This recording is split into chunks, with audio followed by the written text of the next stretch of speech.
Hi, welcome to Transforming Hospitality.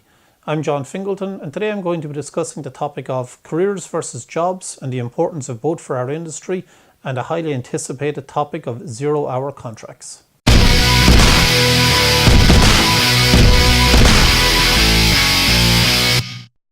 When you think about the whole career versus jobs part of our industry, it's a pretty amazing dynamic to me, to where we always get so worried about why don't people want careers? How come nobody wants a career in the hospitality industry anymore?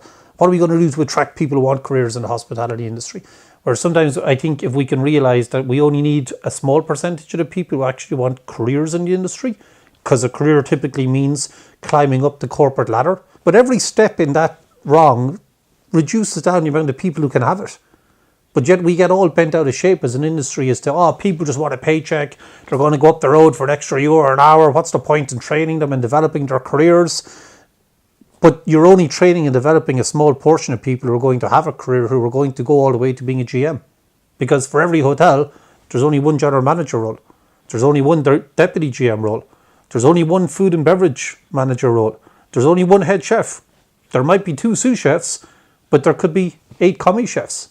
There could be 6 chef de parties. There could be 14 bartenders with 1 bar manager.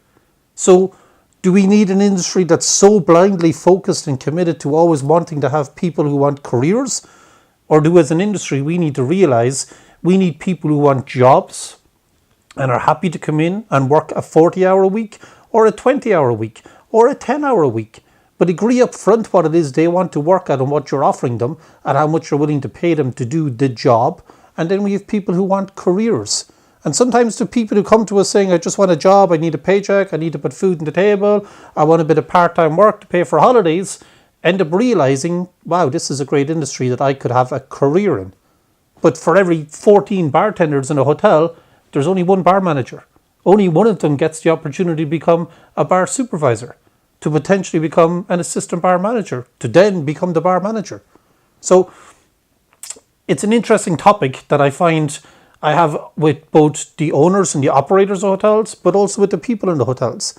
And I think sometimes one of the biggest problems we have when we look at the recruitment part of the hospitality industry, or attracting and retaining people into the industry, it's we want everyone to be career focused. We want everyone to be with us for the long term. We want people to commit to being here for the next 2 to 3 years, but we're not willing to commit to giving them a 40-hour full-time contract. We want them to work a 0 hours contract. We want them to be available to work when we want them to work, but not guarantee them work in the winter months or in the slow season. That's called a part-time job. That's, I have work for you when I have work for you, and when I don't have work for you, I don't have work for you. But I also realize that if you're going to work part-time with me, or as we like to call it now, 0 hours, then I'm not your first responsibility either. I might be your second choice. This week you might decide you're going to work your 0 hours contract 2 days a week up the road with my competitor. And I might get you the other 2 days a week down on my property. That's 0 hours mentality, which is ultimately known as part-time. That's why in America, in the hospitality industry, you have the majority of your people work part-time, 2 jobs a day with 2 different companies that sometimes compete for business. But because I'm not willing to give you a full-time 40 hours a week contract for 12 months of the year, be it good or bad business, then I don't expect you to always be available for me when I need you.